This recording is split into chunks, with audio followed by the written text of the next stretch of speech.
Shalom sahabat kuntum yang terkasih, kita jumpa lagi pada hari ini, hari Jumat tanggal 3 Februari tahun 2023. Hari ini merupakan hari biasa dalam pekan biasa yang keempat dengan warna liturgi adalah hijau.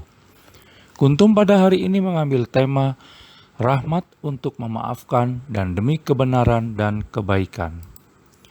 Sahabat kuntum yang terkasih, struktur bacaan kita pada hari ini terdiri dari bacaan pertama yang diambil dari kitab Ibrani 13 ayat 1 sampai dengan 8, Mazmur tanggapan diambil dari kitab Mazmur 27 ayat 1, 3, 5 dan ayat 8b sampai dengan 9c.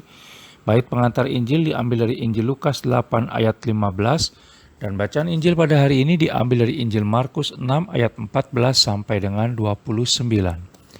Bacaan Injil pada hari ini dapat dibaca pula dalam Injil Matius 14 ayat 1 sampai dengan 12 dan Injil Lukas 9 ayat 7 sampai dengan 9. Bacaan Injil pada hari ini sama dengan bacaan Injil pada hari Jumat tanggal 4 Februari tahun 2022 dan struktur bacaan pada hari ini sama dengan struktur bacaan pada hari Jumat tanggal 5 Februari tahun 2021 dan tanggal 7 Februari tahun 2020. Sahabat kuntum yang terkasih, saya akan bacakan bacaan Injil kita pada pagi hari ini yang diambil dari Injil Markus 6 ayat 14 sampai dengan 29. Yohanes Pembaptis dibunuh. Raja Herodes juga mendengar tentang Yesus sebab namanya sudah terkenal dan orang mengatakan Yohanes Pembaptis sudah bangkit dari antara orang mati dan itulah sebabnya kuasa-kuasa itu bekerja di dalam dia. Yang lain mengatakan dia itu Elia. Yang lain lagi mengatakan, dia itu seorang nabi sama seperti nabi-nabi yang dahulu. Waktu Herodes mendengar hal itu, ia berkata, bukan, dia itu Yohanes yang sudah kupenggal kepalanya dan yang bangkit lagi. Sebab memang Herodeslah yang menyuruh orang menangkap Yohanes dan membelenggunya di penjara berhubung dengan peristiwa Herodias, istri Filipus saudaranya, karena Herodes telah mengambilnya sebagai istri. Karena Yohanes pernah menegur Herodes, tidak halal engkau mengambil istri saudaramu. Karena itu Herodias menaruh dendam pada Yohanes dan bermaksud untuk membunuh dia, tetapi tidak dapat. Sebab Herodes segan akan Yohanes karena ia tahu bahwa Yohanes adalah orang yang benar dan suci, jadi ia melindunginya. Tetapi apabila ia mendengarkan Yohanes, hatinya selalu terombang-ambing. Namun ia merasa senang juga mendengarkan dia. Akhirnya tiba juga kesempatan yang baik bagi Herodias. Ketika Herodes pada hari ulang tahunnya mengadakan perjamuan untuk pembesar-pembesarnya, perwira-perwiranya dan orang-orang terkemuka di Galilea. Pada waktu itu anak perempuan Herodias tampil lalu menari, dan ia menyukakan hati Herodes dan tamu-tamunya. Raja berkata kepada gadis itu, minta daripadaku apa saja kau minta akan kuberikan kepadamu.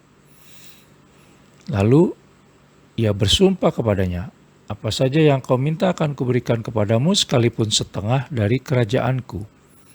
Anak itu pergi dan menanyakan ibunya, apa yang harus kuminta?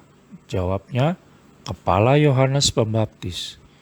Maka cepat-cepat ia pergi kepada raja dan meminta, aku mau supaya sekarang juga engkau berikan kepadaku kepala Yohanes Pembaptis di sebuah talam.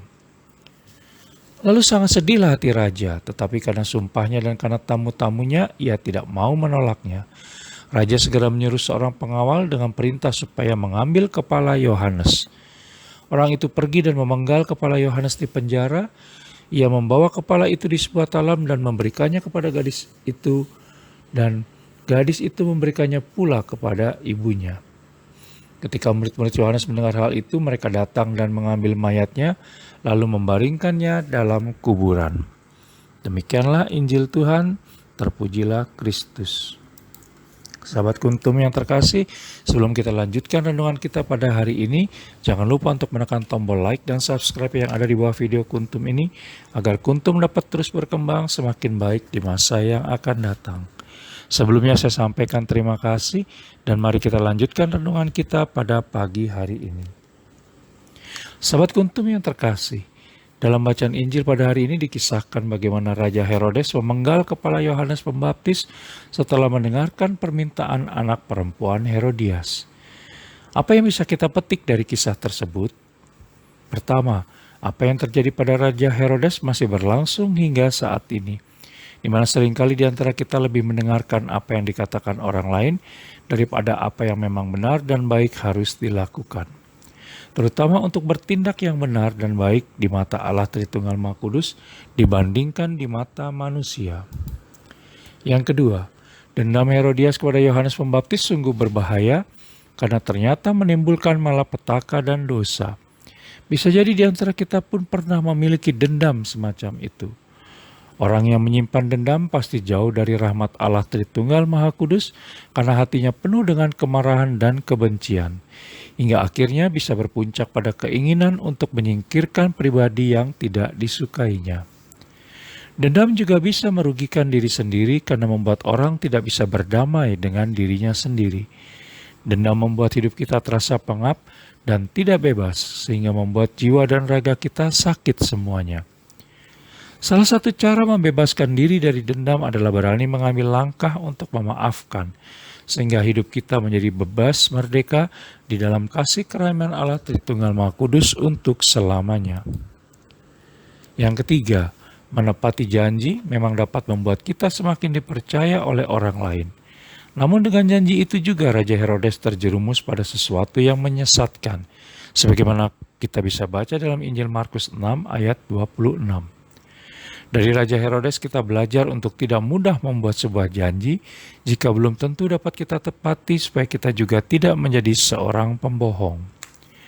Sama seperti yang telah dikatakan oleh Yesus Kristus sendiri di dalam Injil Matius 5 ayat 37, yaitu, jika ya, hendaklah kamu katakan ya. Jika tidak, hendaklah kamu katakan tidak. Apa yang lebih daripada itu berasal dari si jahat.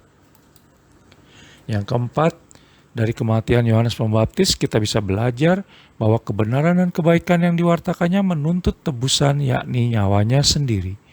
Sama seperti Yesus Kristus yang datang untuk mewartakan kebenaran dan kebaikan, juga berhadapan dengan ancaman dan tantangan yang pada akhirnya merenggut nyawanya sendiri, sebab kasihnya kepada Allah Bapa dan umat manusia begitu besar. Yang kelima, sahabat kuntum yang terkasih, kebenaran memang menyakitkan bagi orang yang menyembunyikan kesalahan dan dosa. Namun kebenaran tetap akan bersinar dan menjadi terang bagi kegelapan dunia. Pertanyaannya sekarang adalah, maukah kita berkorban demi kebenaran dan kebaikan hidup manusia dan alam semesta? Tidak mudah melakukannya, tetapi sungguh membebaskan. Sahabat kuntum yang terkasih, bila ingin lebih jelas lagi silakan melihat kepada deskripsi yang ada di bawah video kuntum ini. Dan jangan lupa untuk menekan tombol like dan subscribe yang ada di bawah video kuntum ini, agar kuntum dapat terus berkembang semakin baik di masa yang akan datang. Terima kasih, selamat pagi dan salam.